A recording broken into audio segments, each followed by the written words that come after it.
Bharatiya Janata party Mancherial శాఖ అధ్యక్షులు అమీర్ శెట్టి రాజ్ కుమార్ ఆధ్వర్యంలో మంచిర్యాల జిల్లా ప్రభుత్వ ఆసుపత్రిని సందర్శించారు.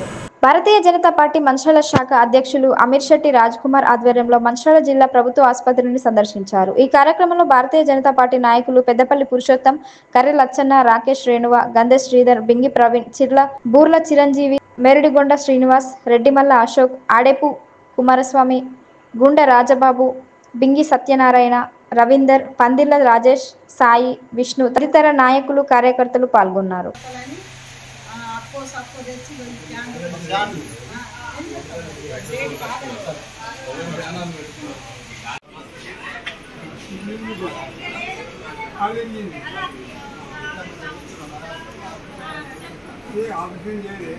పట్టి కట్టింది అంటే ఈ మిత్రులు తక్కువ ఉండేదా బాగా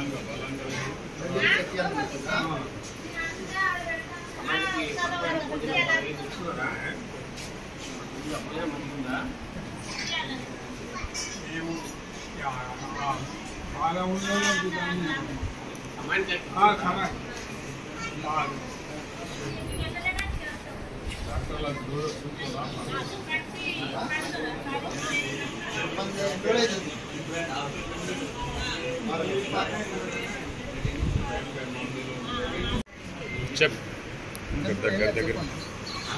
మన అమ్మాయి చెప్పింది కదా, బాగా నీళ్ళు దొరకలేవు, బాత్రూమ్ మంచిగా లేవు, నీళ్ళు మంచిగా లేవు, నీళ్ళే లేవు, తాగే నీళ్ళే లేవు.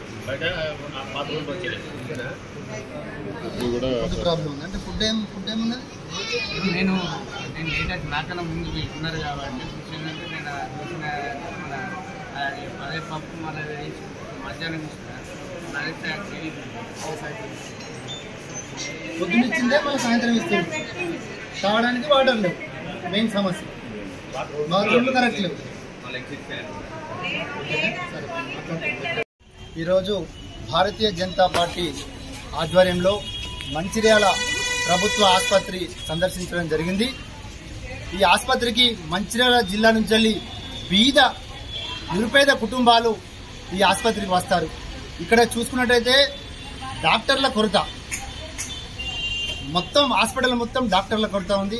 మొత్తం అసౌకర్యంగా ఇలా వార్డులు చూసుకున్నట్టే వార్డులో కనీసం బాత్రూమ్లు కూడా కరెక్ట్ లేని పరిస్థితి. ఇలా బాత్రూమ్ పోదామంటే ఇలా బయట నుంచి వెళ్ళి వాటర్ బాటిల్ తీసుకొచ్చుకొని ఇలా బాత్రూంలోకి పోయే పరిస్థితి. ఒక్క ఫ్యాన్ కూడా తిరుగుతుకొని ఇలా వాళ్ళు ఖర్చు చేస్తూ ఉన్నారు. మేము ఏదైతే ఇంకో సమస్య, ఇక్కడ డాక్టర్ల సమస్య, గుండెకు సంబంధించిన డాక్టర్లు కానీ న్యూరోకి సంబంధించిన డాక్టర్లు కానీ ఇక్కడ లేకపోవడం వల్ల ఎమర్జెన్సీ వరంగల్, కరీంనగర్ రాస్తే మార్గ మధ్యంలో ఎంతో మంది ప్రాణాలు ఇలా పోతా ఉన్నాయి. ఈ ప్రభుత్వం మరి మేము ప్రజల కోసమే పనిచేస్తుందని చెప్తా ఉన్నది. ఇక్కడ ముగ్గురు పెద్ద నాయకులు, ఎమ్మెల్యేలు ఉన్నారు, వాళ్ళ మంత్రి పదవుల కోసమే ఇలా కొట్లాడుతున్నారు తప్ప ఈ ప్రభుత్వ ఆసుపత్రిలో ఎట్లాంటి సౌకర్యాలు ఉన్నాయి, వాళ్ళకు ఎలాంటి అందించాలని చెప్పేసి వాళ్ళకి కనీసం చిత్తశుద్ధి లేదు. రానున్నది వర్షాకాలం, విష జ్వరాలు, వివిధ రకాల వ్యాధులు వచ్చే ప్రమాదం ఉంది. ఈ ఆసుపత్రికి నిరుపేద ప్రజలు వస్తారు కాబట్టి మీరు రానున్న రోజుల్లో కలెక్టర్ కానీ, సూపరింటెండెంట్ కానీ, ఇక్కడ ఉన్నటువంటి ఎమ్మెల్యే కానీ దీని మీద ప్రత్యేక చొరవ తీసుకొని పేద ప్రజలకు వైద్యాన్ని అందించవలసింది. ఇక్కడ మధ్యాహ్న భోజనం కూడా సరైనటువంటిది లేదు. మళ్ళీ ఇంకోటి ఇక్కడ పార్కింగ్ సమస్య, మెయిన్ పార్కింగ్ సమస్య ఉన్నది. ఓపీ చూడడానికి డాక్టర్లు 9 గంటల నుంచి వెళ్ళి 12 గంటల వరకే ఉంటారు. ఆ 12 తర్వాత దూరం నుంచి వచ్చినటువంటి ఇలా రోగులు ఏదైతే ఉన్నదో వాళ్ళు 2-3 రోజులు ఈ హాస్పిటల్ చుట్టూ తిరిగి ఇలా ప్రైవేట్ ఆసుపత్రిని ఆశ్రయించాల్సిన పరిస్థితి ఏర్పడతా ఉంది. ఇలా ప్రైవేట్ హాస్పిటల్లో బిల్లులు కట్టలేక ఇలా ఈ నిరుపేద ప్రజలు ఇలా రోడ్ల మీద పడతారని చెప్పేసి తెలియజేసుకుని దీని మీద ప్రత్యేకంగా కలెక్టర్ గారు చర్య తీసుకొని ఈ సమస్యను పరిష్కరించాలని చెప్పేసి బీజేపీ తరఫున డిమాండ్ చేస్తున్నాం. భారతీయ జనతా పార్టీ నుంచి 3 నియోజకవర్గాలకు సంబంధించిన ఈ యొక్క హాస్పిటల్ను పరిశీలన చేయడం జరుగుతుంది. ఈ యొక్క హాస్పిటల్ పరిస్థితి 3 నియోజకవర్గాలకు కానీ ఒక పెద్ద ఆసుపత్రి మంచిర్యాల ఉందనేది ప్రజానీకానికి అందరికీ దేశమైన సత్యం. కానీ ఈ యొక్క మంచిర్యాల హాస్పిటల్ దేనికి పనిచేస్తున్నది?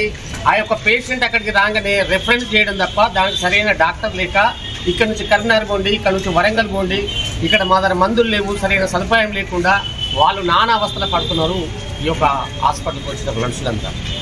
ఈ యొక్క గరీబ్ వ్యవస్థ ఎస్సీ కాన్స్టిట్యున్సీలు 2 అటు నుంచి వచ్చేటువంటి గరీబులు ఆ యొక్క ప్రైవేటు యాజమాన్యం దగ్గరికి పోతే వాళ్ళు తలకాయ నొప్పని పోతే పరీక్షలు చేసి చంపుతున్నారు. విపరీతమైన పరీక్షలతోటి ఆ డబ్బులు పెట్టలేక వాళ్ళు రాసిన మెడిసిన్ ఆ యొక్క డాక్టర్కు సంబంధించిన మెడికల్ ఉంటుంది, అదే హాస్పిటల్ ఉంటుంది కదా, ఆ మందులు రాస్తే ఆ యొక్క ఉన్న జ్వరం కాదు, రేణు జ్వరం కాదు కదా, ఉన్న జ్వరం వచ్చడానికి సిద్ధమైన పరిస్థితి మన ప్రైవేట్ హాస్పిటల్స్. ఆపరేషన్ వాళ్ళకు డెలివరీ కోసం వచ్చిన మహిళలు నానా అవస్థల పాలవుతున్నారు. ఇక్కడ డెలివరీకని వస్తే దీంట్లో ఉంటుంది సదుపాయం లేదు, దీంట్లో సదుపాయం లేదు చెప్పి ప్రైవేట్కి పోతే వాళ్ళ ఆపరేషన్ అని 20,000 గుంజుతున్నారు. ఆ 20,000 భరించలేక మధ్యలో ప్రాణాలు కోల్పోవడం జరుగుతుంది.